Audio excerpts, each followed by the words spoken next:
safety for me is not something that you feel or that you have. Safety for me is something that you need to build and need to fight for. Bonjour everyone.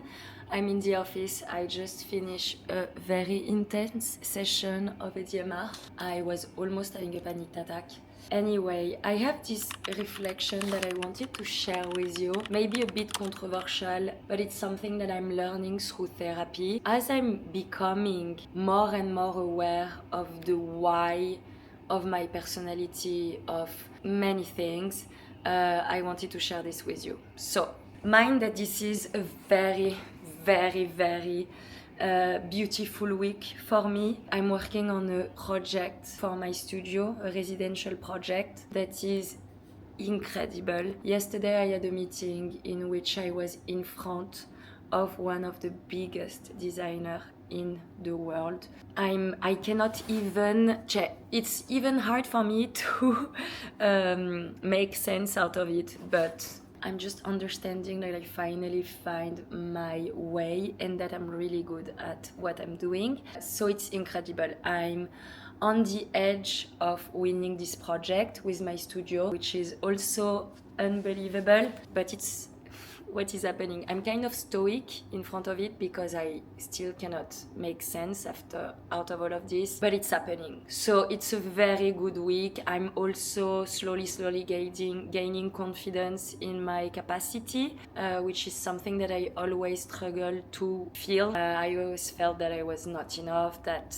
I was worthless, etc. And I'm getting out of this pass. Anyway, yesterday during this meeting, it was a very tricky situation, okay? You had a lot of huge experts around the table. You had the clients. They were all older than me, more experienced than me, really like expert in each category. So what was important was not only the capability that you must have to be around this table, but what was also very important was the emotional intelligence. Okay? And this is one of the points that I want to make, and I hope it's giving hope to people. Yesterday, my intuition was so strong, so powerful, so visceral, and it was something that clearly switched the table around.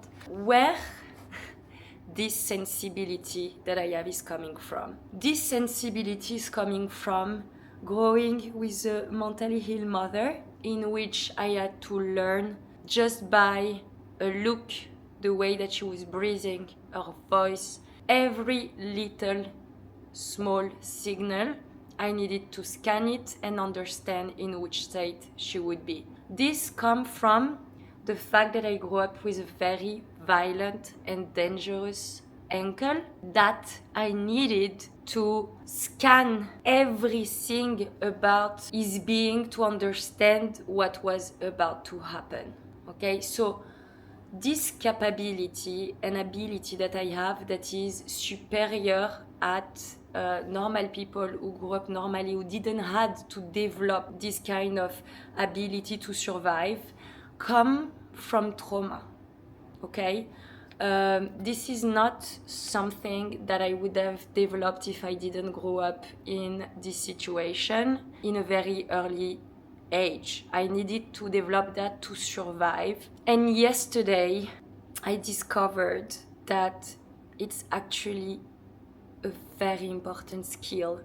And what is beautiful in a way is that something that started as very damaging is actually becoming a superpower. And that's what I want to keep and to share with you, especially if you've been coming through things that are similar. The moment that you start working on yourself and you're going through therapy and you're facing your traumas, you can actually use the construction that you had to build, that is not a regular construction, because obviously you didn't have like a calm childhood and a normal childhood. You can take those and transfer them from weakness in a way to power.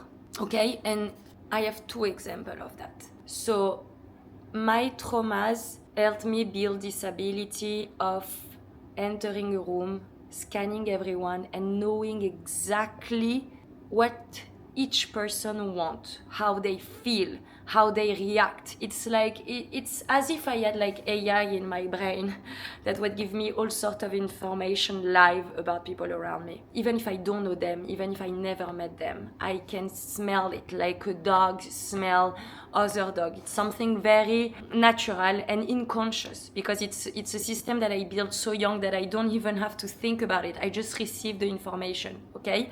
Another thing that I realize is that growing up with a violent uncle and seeing so many very difficult situations in which I was fearing for my own life, but also for the life of my family. And I had to not only protect myself, but also the other women in my family that were bigger than me, made me internally totally impossible to feel safe.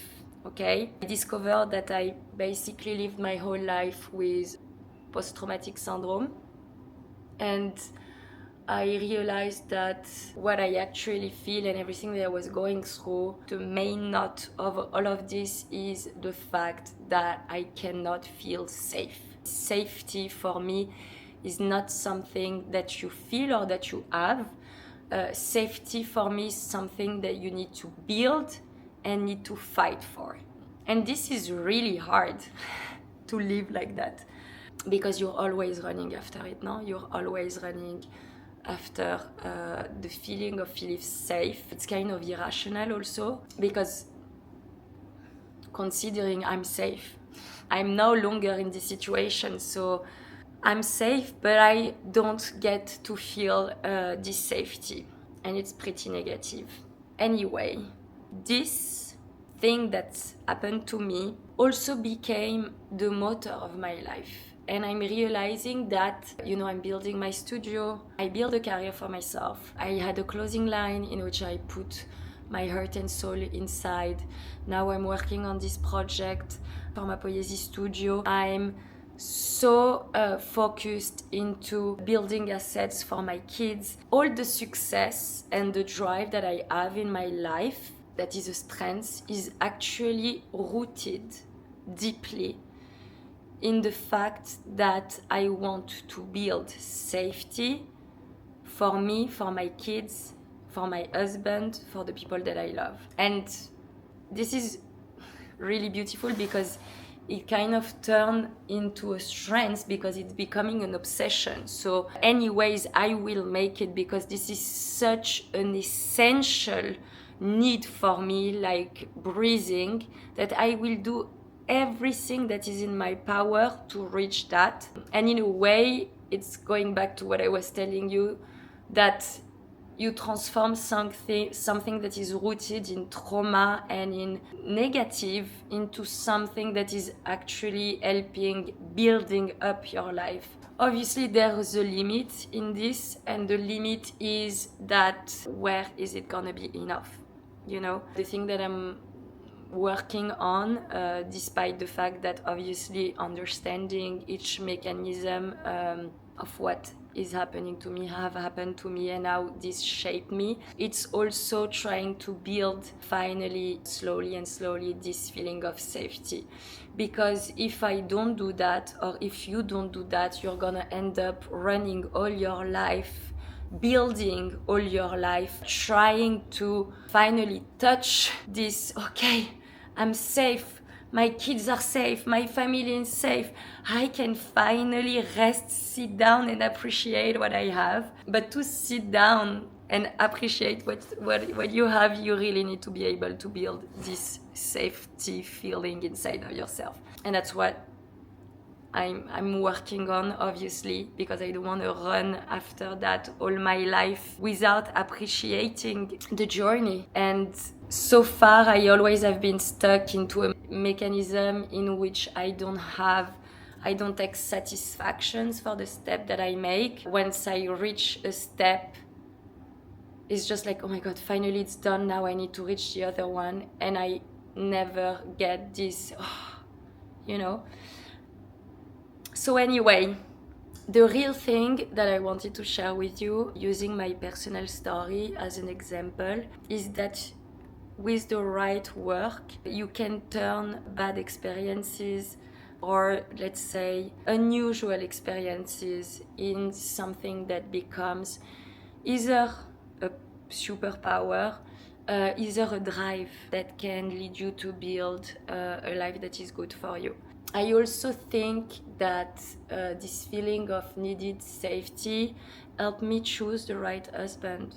You know, I could have gone into a very toxic relationship, and I've been into that before I met my husband, but this need for safety, and obviously meeting him, that is my soulmate, also made me really appreciate how good is to have a relationship with someone that wants you to be happy, that want to take care of you, that don't play games, that will never make you suffer. So anyway, I hope this could be helpful. This is food for thoughts. I'm still very well shaken up by this Edimer session. I actually have nausea. I kind of want to vomit. So I'm gonna try to recollect myself, which is not easy, especially because it's Tuesday and I have so many important meetings today. So I really need to recollect myself. It's incredible as when you touch into traumas that are rooted also in the body. Like what I feel now is really like in my body. Like I want to vomit. I feel like I could faint. I feel light on my head. Like it's very interesting how you really realize how trauma is stored in the body and you can feel it. Anyway, that's what I'm learning going back in all of that. Anyway, take care of yourself. I hope this helped. I really appreciate you. I'm so grateful for this community. I hope in some ways I can inspire you to take care of yourself, to not be afraid, also to try things and dare to do it all. And I send you lots of love.